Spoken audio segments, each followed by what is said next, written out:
Kryeparlamentarja Elisa Spiropali ka ritheksuar mbështetjen e plotë të Shqipërisë ndaj Ukrainës në samitin që po mbahet në Odesa. Në fjalën e saj në samitin Ukrainë dhe Europa Juglindore, Spiropali theksoi se Shqipëria qëndron pa kushte në krah të Ukrainës në mbrojtje të lirisë, sovranitetit dhe aspiratave europiane të saj.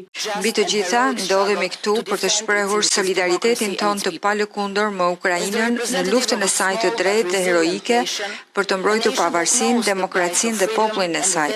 Jam sot këtu për të rikonfirmuar mbështetjen e plotë të Shqipërisë për Ukrainën.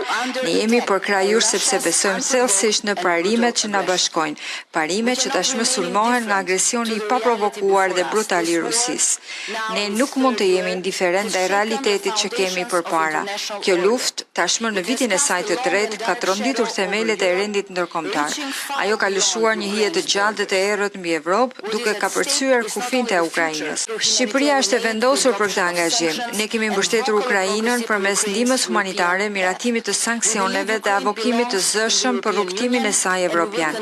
Ne besojmë se Ukraina i përket Bashkimit Evropian dhe do të vazhdojmë të jemi një zë i fuqishëm në mbështetje të integrimit të saj. Ajo theksoi se kjo nuk është thjesht një deklaratë, por një premtim afatgjat për mbështetje konkrete. Dua të përcjell jo vetëm fjalë solidariteti, por një premtim.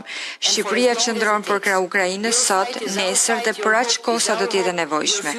Lufta juaj është edhe lufta jon, shpresa juaj është edhe shpresa jon, e ardhmja juaj është ardhmja jone e përbashkët. Uroj të kthehet së shpejti paqja, drejtësia dhe liria në Ukrainë. Në përfundim, kryetarja e Kuvendit shprehu dëshirën dhe urimin që paqja, drejtësia dhe liria të kthehen sa më shpejt në Ukrainë, duke rikonfirmuar pozicionin e Shqipërisë si një vend aktiv dhe i përgjegjshëm në përkrahje të vlerave europiane dhe rendit ndërkombëtar. Samiti Ukrainë dhe Europa Juglindore u drejtua nga presidenti i Ukrainës Volodymyr Zelensky, ku të pranishëm ishin krerët e shteteve dhe kryetarë të qeverive të Europës Juglindore.